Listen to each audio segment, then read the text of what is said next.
everybody. As Jordan said, my name is Nate Walke. I'm one of the co-founders of Code City, and my daughter Jade is here tonight. She's sitting in the back, kind of hiding. Round of applause. So Jordan asked me here to talk about Code City and kind of the idea behind how that started and what it is. And I think maybe when I look at the theme of the night, Everything Design, I did start out as a graphic designer. So I thought, well, how can I make this talk have value to you rather than just tell kind of what we've been doing over the past 9 or 10 months? And so if I were to give a title to this talk tonight, it would probably be How to Start Building Something with Practically Nothing. So how many people in here are entrepreneurs or have ever thought about starting a business? Okay, good. I was worried nobody would raise their hand. Okay, because my whole talk is geared around that. So one of my favorite quotes, it's from a philosopher, one of the Roman philosophers named Seneca, and it said that luck is where preparation meets opportunity. Luck is where preparation meets opportunity. Luck is where preparation meets opportunity. I like that. Thank you. So several years ago, 2003 or 2004, I've told people before, I started a graphic design company with no computer. And this is the idea of bootstrapping. Bootstrapping is typically used to mean being resourceful, using the tools you have at hand. And I used to have this kind of conception that to start a business, somebody had to give me a $50,000 loan. I had to have a building. I had to have all these backers. And I think it was Theodore Roosevelt had said during the World War I or World War II, not real good at history, had said something about use what you can where you are. Does that make sense? Does that ring a bell with anybody? Okay. Yeah, it rings a bell to my life. What's that? It rings a bell to your life? Yeah. This has practical application, not just for business, but for life, for sure. So anyway, the way that happened was, I had a friend. My 20s, I really suffered. I had to have 2 and 3 jobs. Always had to have roommates just to pay the rent. And anyway, I've always had a knack for design. I've always been able to do pencil illustration. People would come to me and say, hey, Nate, can you design my logo or my t-shirt for my company? So I had a friend one day who got a job at an engineering firm. And he said, hey, my company will pay you $300 if you design us this logo. And I thought, wow, $300? To me, that was like a week's worth of work at that time. And didn't have a computer. I'd actually just sold the computer I had to pay the rent. So I thought, how can I do this? And so I went to Kinko's, and they used to charge $60 an hour. It was $1 per minute to use Adobe Photoshop and their computer. And I think I had like $10 left in my name. And I said, I've got to design this logo in 10 minutes. And if I do, I'll have $300. Well, it worked. I went in, designed the logo. They just happened to love the first iteration of it. So to make a really long story short, over the next few months, I had made it a goal. If I could just get one good design client every week, I could replace one of my jobs. And so I thought, well, I'll spend a couple hours a week and try to get these accounts. Well, every time I would do a project, the person I did it for would go tell someone else, hey, look what this designer did for me, look what they made for me, and I started getting calls. Well, this is where the quote about where the luck meets preparation comes into play. I had started putting together a portfolio. I think I had 15 or 20 4x6 postcards that I designed. And I'd found a company in Cleveland called hotcards.com that offered really low printing. So at this time, if you wanted 5,000 full-color postcards, it was in Toledo maybe a $2,000 or $2,500 project. This company was selling them for $165. And I thought, how are they doing this? It was something called gang run printing. They were grouping 30 postcards on giant sheets and printing 5,000 at a time. And I found this online and I thought, wow, I could beat the prices of these other printers here by, $500, $1,000 and mark this up and make more on the printing than I would the design. And at first I felt really bad about that. I thought, I'm ripping people off, and I told a friend about it. They said, no, that's normal. That's how all business works. That's how retail works, and you're saving them money. And I was like, okay. So I remember the first time I did that, I had a customer call me, and they were ready for that $2,000 quote. And I said, I can do that for $800. And they were like, how are you going to do that? And I made $700 in like 3 minutes by forwarding this file I had made to this printer. So anyway, I had submitted several orders to this company and was building up this portfolio I put together. Well, things were still really bad. I was still struggling to pay the rent, had hit some other financial problems. I had painted some apartments for a company over on Glendale or something and was waiting on this $1,100 check they were supposed to mail me. And I'd go to the post office every day and it would never come. Well, one day I was almost out of gas, had no money. My daughter was like 3 years old. She doesn't remember this, thankfully. And I thought, okay, I'm going to use this last bit of gas I have. I'm on E to go to the post office and hope to God this check's there. Hello. Part of your speech. That's all right. So I go to the post office and I open the door and that check's not there. And I thought, oh my gosh, what am I going to do now? I didn't even think I could make it back home. And sure enough, 2 blocks from the post office, we run out of gas at a red light in Perrysburg. And I thought, this is terrible. What am I going to do? And a guy behind me started beeping and honking his horn, and he drove around me and he was yelling. The guy behind him pulls over and says, hey, do you need some help? And I said, yeah, if you wouldn't mind, I got to get my car off the road. So we pull over at the Radio Shack there. He gets out and we're chatting, and he's like, yeah, do you know what's wrong with your car or whatever? And I'm kind of ashamed to tell him that I'm running out of gas and don't have any money. I said, well, I'm pretty sure I just ran out of gas. And he says, well, he said, I just live a couple blocks from here. I can run over and get my gas can and, give you a little bit of gas or whatever. And I was like, wow, thank you. Well, as he comes back, we're chatting. And so I asked him, what are you doing? And he says, well, I'm a painter and I'm going to Kinko's to make these cards. And he pulls out these 4x6 postcards that I make. Wow. And he had designed it and made it himself, and it was really crappy. And it was on this like really bad paper. So I say, oh, that's so weird.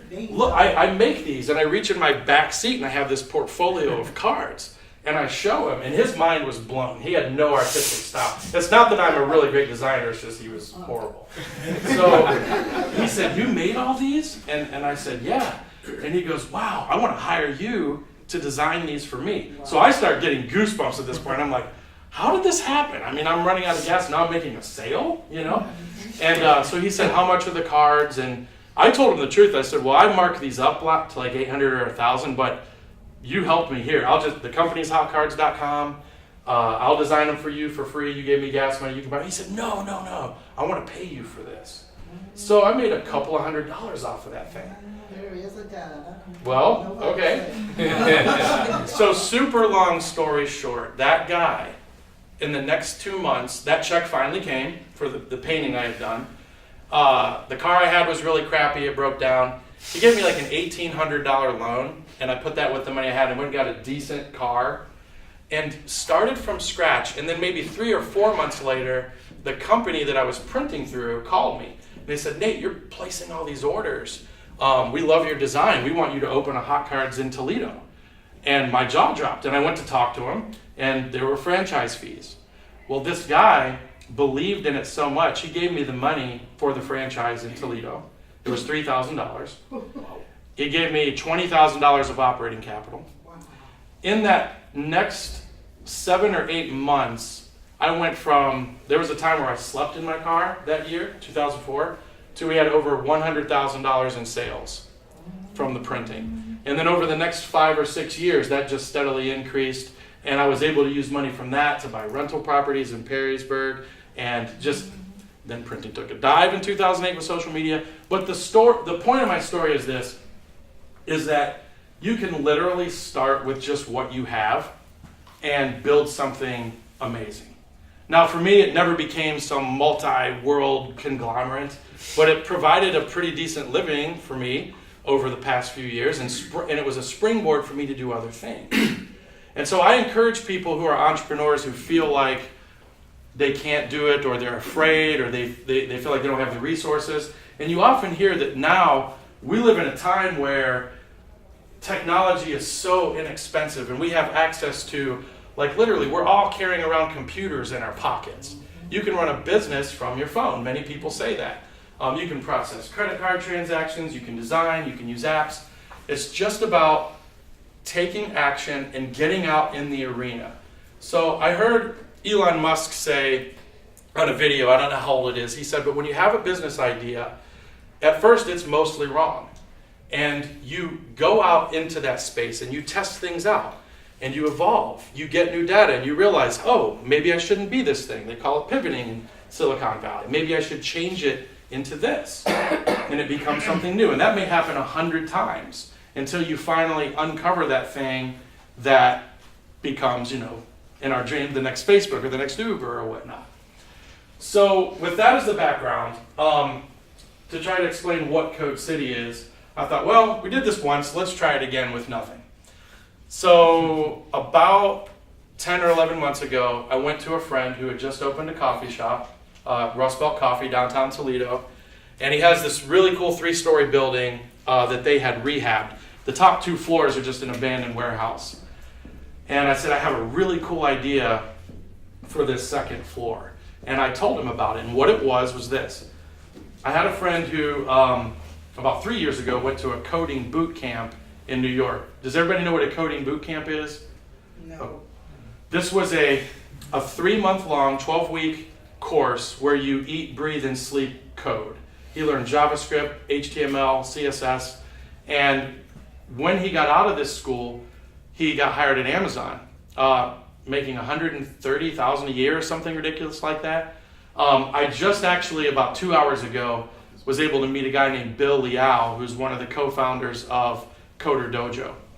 And he was telling the kids there that the starting salary for just a basic entry Facebook employee is $142,000. These programmers or software developers or coders are in such high demand, there's a huge shortage. Some other numbers say that we are like 500,000 people short right now, and those numbers are expected to grow so that by 2020, there might be a 2 million person shortage. So Code City started as the idea.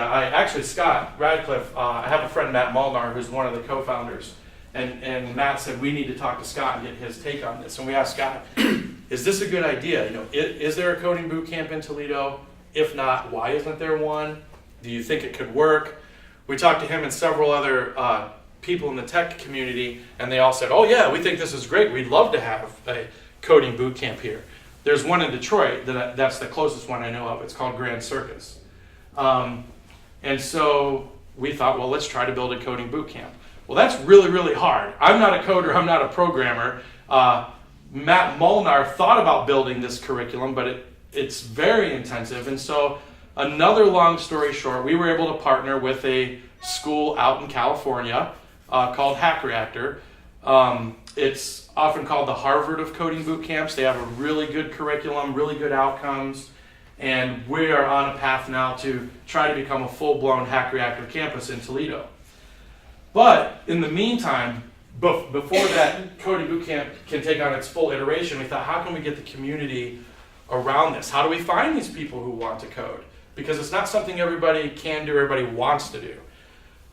So we thought, well, I noticed some of the coding boot camps were doing really cool, fun things that I would want to do. They had events like this. Jordan has really cool events with pizza and food, and people get together, you make friends, you talk, and really cool things come out of that. So they would have speakers come into the coding boot camps, and I thought, well, let's start that. Let's have some local entrepreneurs or local software people or designers that have a tech focus come in and talk. And so we started that in January, and people just started coming. Corey and Jackie, that's how I met them. They came out to Code City. We meet every Monday night at 6 p.m., and we have a speaker or two. Sometimes we have food. Jordan came out really early on and started helping us out. By the way, Jordan and Jessica helped us out when we did the Hack Reactor boot camp in the summer. We were able to do that here at UT. They offered their facility, and Jordan used some of his marketing skills and contacts to help us make that a worthwhile endeavor. So, I don't know how long I've gone, but my whole point of the whole thing, I guess, is, and for the record, Code City has not generated really any revenue yet. We did for Hack Reactor, but my hope is that it can become a self-sustaining entity and that it can offer value to the community. So my point is, if you're an entrepreneur, I just want to encourage you tonight. I think that there's a community of people here There's definitely one at Code City, and in Toledo there are various groups that will help you take that plunge. There's so many people who have the technical knowledge that you would need, whether it could be, Launchpad's an incubator, right? They've got people here who know everything about implementing best practices for business, legal services, designers. So Brian's falling asleep here. I will stop. That's my cue to be quiet.